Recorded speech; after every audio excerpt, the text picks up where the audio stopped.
Bonjour à tous, j'espère que vous allez bien. Ça y est, je me suis enfin décidée à faire des vidéos en voix off pour vous donner les meilleures explications. Donc aujourd'hui, je vais vous proposer de travailler tout ce qui est proportion du visage adulte et du visage enfant pour pouvoir faire des portraits, que ce soit en dessin ou en peinture. On va travailler d'une manière assez simple, assez rapide. Donc, prenez vos crayons bois, vos papiers et c'est parti. Dans un premier temps, on fait un cercle.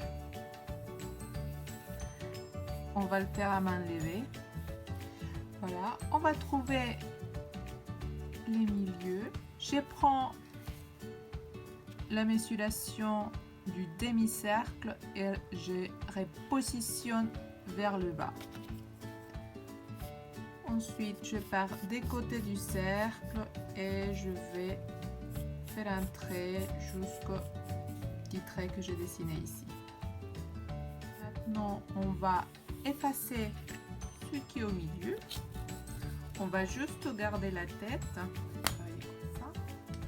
On va trouver le milieu pour faire un trait vertical.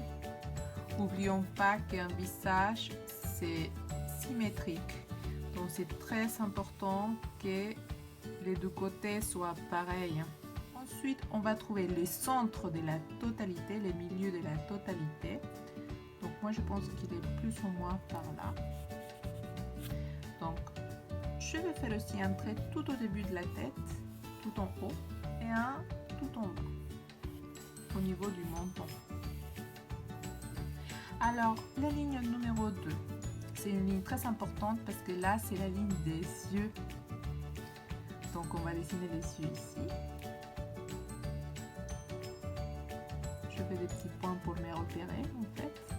La distance qu'il y a entre un œil et l'autre, d'accord, c'est la même mesuration d'un œil, en fait. C'est comme si on avait 3 yeux. Je dessine un œil ici. N'oublions pas qu'on n'est pas tous pareils là. C'est une proportion générale celui-là. Ce n'est pas une proportion qu'on trouve toujours à chaque fois. Il y a des gens qui sont les yeux un peu plus écartés, moins écartés, les nez plus petits, les lèvres plus longues.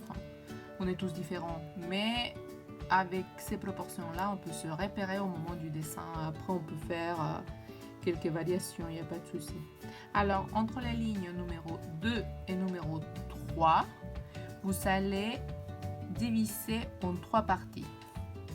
Donc, on a la ligne 1, 2, A, B et 3. D'accord? Au-dessous la ligne A, on va dessiner les narines.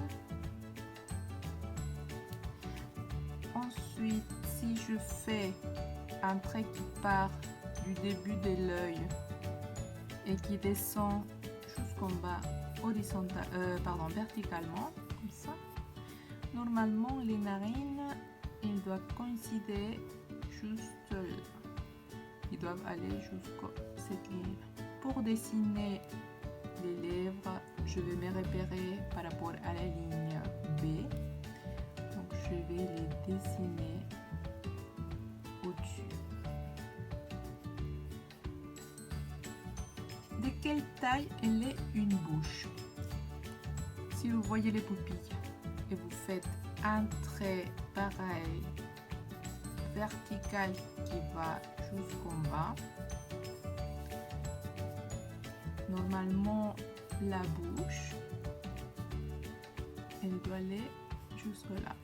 Les sourcils, donc ça c'est intéressant à savoir parce que si je pars du centre, c'est-à-dire au niveau de la ligne A et la ligne verticale, on part de ce point-là, on fait un trait qui va traverser la pupille. Là.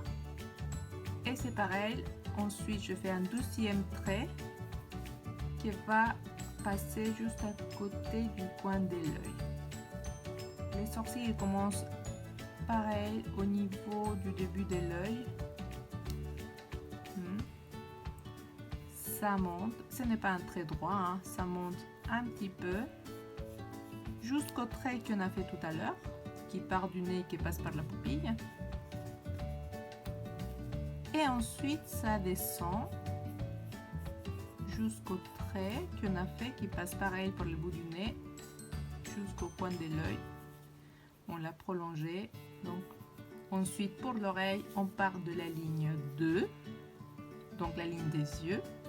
On monte un petit peu et on descend jusqu'à la ligne A pour faire l'oreille.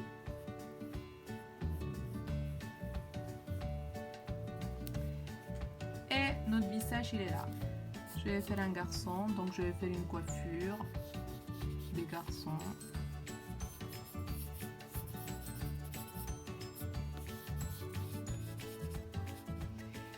Maintenant, je vais travailler rapidement sur le visage de l'enfant. Donc, on va rester sur un cercle. Voilà. Entre la ligne 2 et 3, je vais diviser mon espace en 4.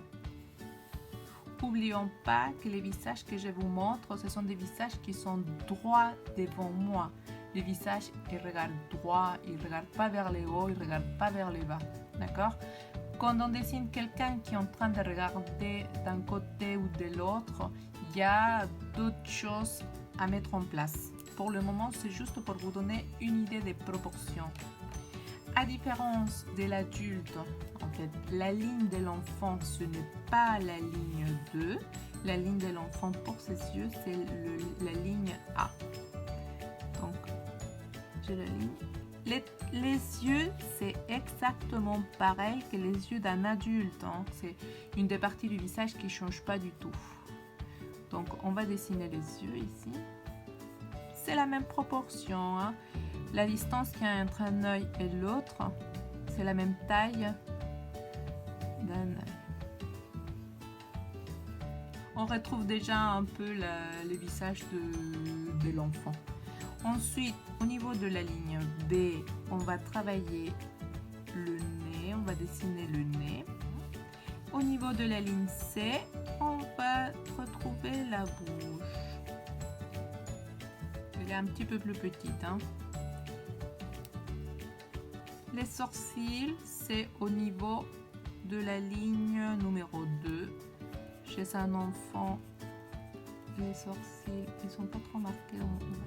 On fait les cils. Ah, je vais oublier les cils.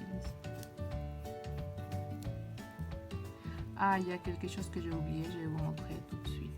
J'ai oublié de faire les traits de la paupière. Ça, c'est très important quand on dessine un visage. Sinon, les yeux, ils ressemblent vachement à des yeux d'un asiatique. Si vous voyez les yeux d'un asiatique, en fait, ils ne sont pas très de paupières. Bon, certains, mais pas tous. Donc pour l'enfant, les petits traits de la paupière.